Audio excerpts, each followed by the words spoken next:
Hello guys! Welcome back to my channel. Ito nga pala yung mga dahilan kung bakit mabilis ma-full storage ang ating mga Gmail ngayon. Ipakita ko sa inyo at susolusyonan natin ang problema na yan. Sundan nyo lang ako.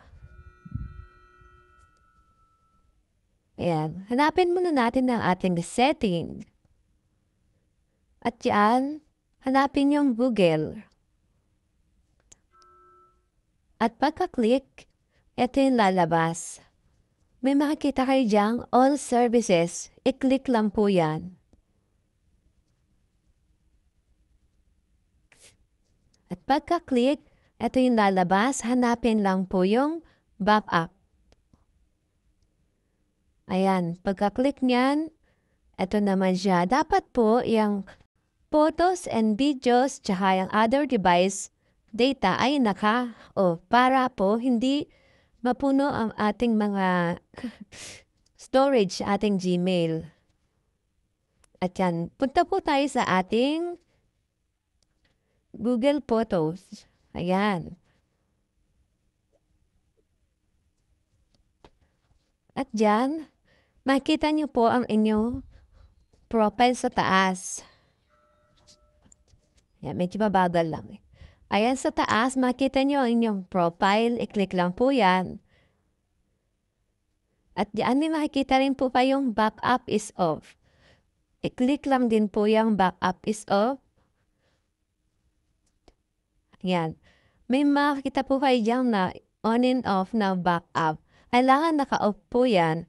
Kasi kailangan pong naka-off yan para hindi lahat ng document at photos and videos nyo ay hindi masisave dyan. Punta po tayo sa ating Gmail. At dito naman sa Gmail, pwede nyo nang i-delete lahat na hindi nyo kailangan. Ganito po, ilong press lang po yan. Isang email na yan. Tapos, lahat yan mache-checkan na. Tapos dun sa taas, meron pong nakalagay na unselect all. Kailangan may check yan. Para lahat ng may check ay ma-delete. Tapos, punta kayo sa trash. Click nyo lang. Ayan, nambura na siya. Tapos, ganun lang ulit. Mag-long press kayo ng isang email dyan. As lahat yan mache-checkan. Then, click lang yung basuran sa taas. Then naman po sa may tatlong guhit sa taas, i-click niyo po yan.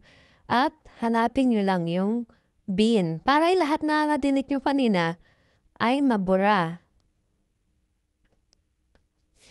Yan. Pero may nakalagay po dyan na 30 days bago siya mabura. Pero pwede nyo na siyang burahin agad. Click nyo lang yung empty bin now.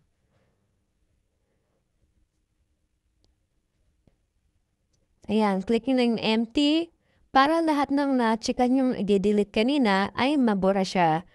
Para lumuwag inyong storage, ganun lang po kadali. Sana nasundan niyo po ang aking video at pa-like, subscribe naman po sa aking channel. Thank you! God bless!